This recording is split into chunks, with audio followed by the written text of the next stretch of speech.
Hello students, welcome back to our channel. तो आज का जो वीडियो है वो है एक डायरेक्ट पीएचडी प्रोग्राम जिसका कि एडवर्टीजमेंट अभी आया हुआ है। It's the best time to take the direct PhD admission after the bachelors degree. ये सीएसआईआर का एक बेस्ट इंस्टीट्यूट है पीएचडी करने के लिए, अगर आप इस तरीके का कुछ भी सोच रहे हैं पीएचडी करने के लिए। तो चलिए हम जानेंगे क्या है एलिजिबिलिटी, कितना फेलोशिप मिलेगा, कैसे एडमिशन होगा, किस किस ब्रांच में आप एडमिशन ले सकते हैं सीएसआईआर के CCMB, that is centre for cellular and microbiology institute के अंदर। तो ये है वो सीएसआईआर सीसीएमबी की वेबसाइट जहाँ पे आप देख रहे हो कि सीसीएमबी के बारे में बताया है, और अगर आप यहाँ आएंगे तो आपको प्रोग्राम मिलेगा पीएचडी का। So when you will click on this news तो आपको पीएचडी प्रोग्राम के बारे में बताता हूँ। सो पीएचडी का जो थीम इन्होंने इस बार रिसर्च थीम करी है, तो अगर आप इन सब्जेक्ट्स के अंदर, इन ब्रांचेस के अंदर पीएचडी करने में इंटरेस्टेड हैं, जैसे कि डेवलपमेंटल बायोलॉजी जिसके अंदर सेल सिग्नलिंग, सेल फंक्शनिंग के ऊपर, स्टोर्ड एंड कोडिंग के ऊपर अगर आप डेवलपमेंटल बायोलॉजी में करना चाहते हैं then it is the best place. Another option is structural biology, अगर आप उसके मशीनरी की सेल्स कैसे काम करते हैं, इन सेलुलर प्रोसेसेस और फंक्शन पे कम काम करना चाहते हैं then it is a good place. Genomic and epigenetic regulations, coding और एनकोडिंग रीजन्स पे है। सेल और स्टेम सेल बायोलॉजी, देन उसके बाद microbes and biology of infection की पैथोजेंस किस तरीके से सेलुलर प्रोसेस से क्या मैकेनिज्म फेस करते हैं इन्फेक्शन का, उसके बारे में पूरी स्टडी। आप कोई भी टॉपिक चूज़ कर सकते हैं, ऐसा नहीं कि ये जस्ट एक ब्रॉड कैटेगरी लिखी हुई है, इससे रिलेटेड आप कोई भी topic, wildlife conservation and ecology. Then एक अच्छी चीज़ है इसके अंदर क्रॉप इम्प्रूवमेंट का भी टॉपिक दिया है in order to understand that plant genetics and physiology to develop crop variety. तो अगर आप इस तरीके कुछ काम करना चाहते हैं then it is also a good option. Innovation and technology development का भी ऑप्शन है। सो ये तो बात हुई रिसर्च थीम की, जो कि इस प्रोग्राम में नोटिफिकेशन में जो आया हुआ है। अभी हम बात करते हैं इसके नोटिफिकेशन की, जो कि सबसे इम्पॉर्टेंट है। उसी रीज़न से मैंने अपने मेन थंबनेल पे लिखा था कि डायरेक्ट पीएचडी। तो चलिए इसको बड़े ही ध्यान से देखेंगे, बिकॉज वही चीज़ आपको फॉर्म को अप्लाई करने में यूज़फुल होगी। तो जैसा कि आप देखिए ये नोटिफिकेशन है 20/02/2020। अब सबसे इम्पॉर्टेंट बात हम बात करते हैं एलिजिबिलिटी क्राइटेरिया की।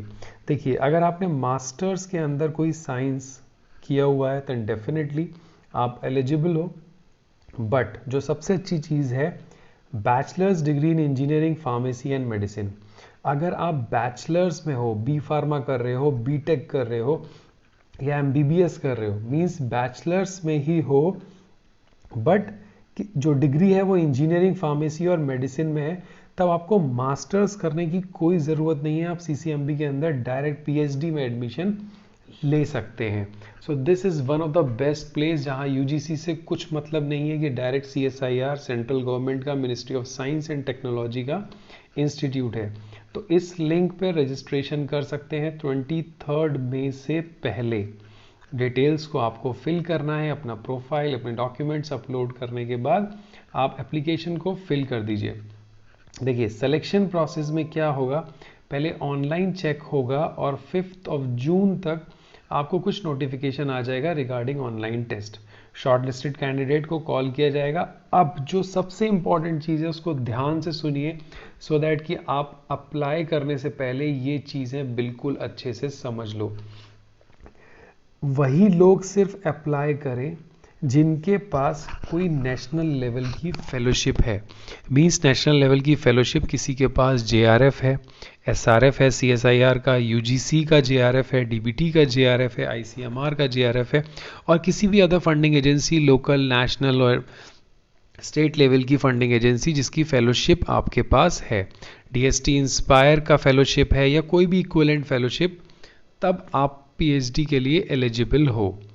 अदरवाइज अगर आपके पास कोई भी अवार्ड नहीं है, मींस एक्सटर्नल फेलोशिप नहीं है, तो देखिए बहुत अच्छी चीज़ इन्होंने दी कि अगर कोई कैंडिडेट बीई और बीटेक का है, बायोटेक्नोलॉजी का या फिर इंजीनियरिंग डिसिप्लिन का, जिसका कि गेट स्कोर 85 परसेंटाइल से ऊपर है।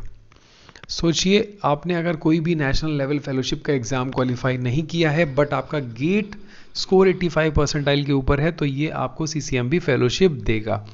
ऐसे ही सिमिलरली जो बी फॉर्म के स्टूडेंट हैं, जो बी फार्मा कर रहे हैं, चाहे वो लास्ट ईयर में हो चाहे वो कंप्लीट कर चुके हो, अगर उनका गेट जी पैट स्कोर 85 के ऊपर है तो उनको भी कोई नेशनल लेवल की फेलोशिप की ज़रूरत नहीं है। CCMB will provide a separate fellowship to these type of 2 students. अब देखिए, candidates qualifying in the test and having a valid fellowship, आपकी फेलोशिप वैलिड होना चाहिए 10th जून तक, बिकॉज 2nd और 3rd वीक ऑफ जून को आपको शॉर्टलिस्टेड का नोटिफिकेशन आ जाएगा। अब इन्होंने सिंपली बोला है कि that fellowship must be valid. Joining से पहले मींस अगस्त तक आपकी वैलिड स्कोर होना चाहिए, जैसे अगर गेट स्कोर कार्ड है तो वैलिड होना चाहिए, एक्सपायर नहीं होना चाहिए। तो अगर इस टाइप की आपके पास फेलोशिप्स हैं तो डेफिनेटली आप इसको अप्लाई करिए।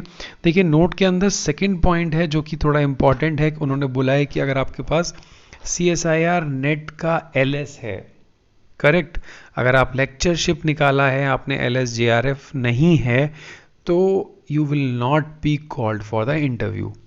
अब देखिए बी फार्मा के जो स्टूडेंट हैं, अगर उनके पास गेट जी पैट स्कोर 85 के ऊपर है वो एलिजिबल हैं, बट एम फार्मा के जो स्टूडेंट हैं जी पैट वाले वो एलिजिबल नहीं है, चाहे वो 85% स्कोर हो या नहीं, because they are preferring the graduate student. अगर आपके पास प्रोफेशनल डिग्री है then you are eligible. So आपको अरेंजमेंट अपने करने हैं ट्रैवल के, CCMB will not provide your travelling allowance. So इसी तरीके से फाइनल डिसीजन होगा। कोई भी इंक्वायरी हो आप मेल कर दीजिए, वेबसाइट्स को रेगुलरली चेक कीजिए और इस लिंक पे अप्लाई करिए for your PhD registration. So all the very best to you. This is one of the best institute I can say for PhD. CSIR का बेस्ट इंस्टीट्यूट है हैदराबाद के अंदर। सो अगर आप एलिजिबल हो सो आई रिक्वेस्ट यू कि आप इसको अप्लाई ज़रूर करो। All the very best students.